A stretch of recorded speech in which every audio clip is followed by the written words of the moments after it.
Bismillahirrahmanirrahim. Assalamualaikum warahmatullahi wabarakatuh. Perkenalkan, saya Salimatul Aziza dari Prodi Pendidikan Ekonomi Akuntansi. Di sini saya akan membahas tentang topik, tujuan, tesis, dan juga kerangka karangan. Oke, langsung saja teman-teman kepada pembahasan kali ini, topik. Topik adalah pokok pembicaraan atau pokok permasalahan. Jadi, semisal teman-teman akan mengarang sesuatu, maka teman-teman terlebih dahulu harus menentukan topik karangannya. Selanjutnya ada fungsi topik. Fungsi topik adalah sebagai landasan pokok pembicaraan agar tidak keluar dari hal yang dibicarakan. Nah, cara menentukan topik. Bagaimana sih Kak cara menentukan topik? Nah, cara menentukan topik itu sangatlah mudah teman-teman. Jadi cara menentukan topik itu tergantung kepada diri kita sendiri. Contohnya, saya akan berbicara tentang Sukabumi, maka topiknya adalah Sukabumi. Selanjutnya, contoh topik. Contoh topik seperti ini.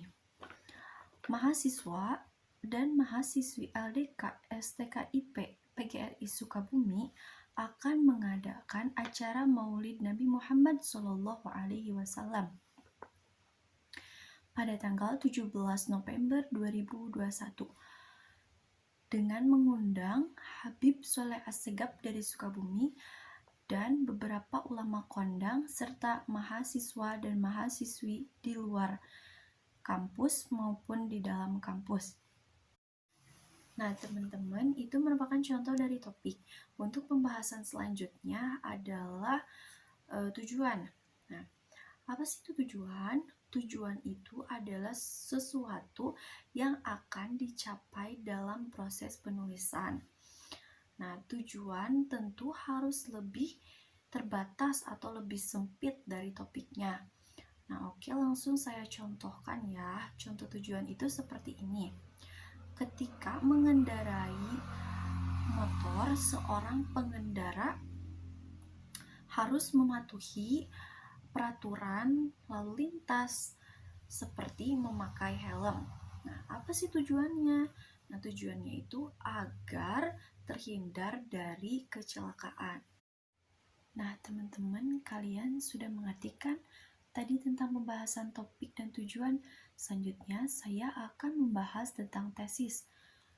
Nah, apa sih tesis itu?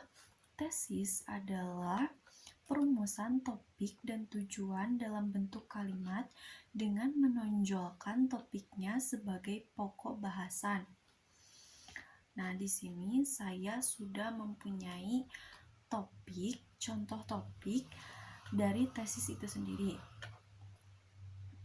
Jadi topiknya itu meningkatkan minat baca siswa. Tujuannya apa? Tujuannya untuk memperlihatkan beberapa cara kepada mahasiswa. Dan tesisnya itu apa? Tesisnya yaitu diambil dari pembahasan tadi topik dan tujuan, yaitu diambil dari perumusan topik dan tujuan, yaitu minat baca siswa dapat ditingkatkan dengan beberapa strategi dan juga cara.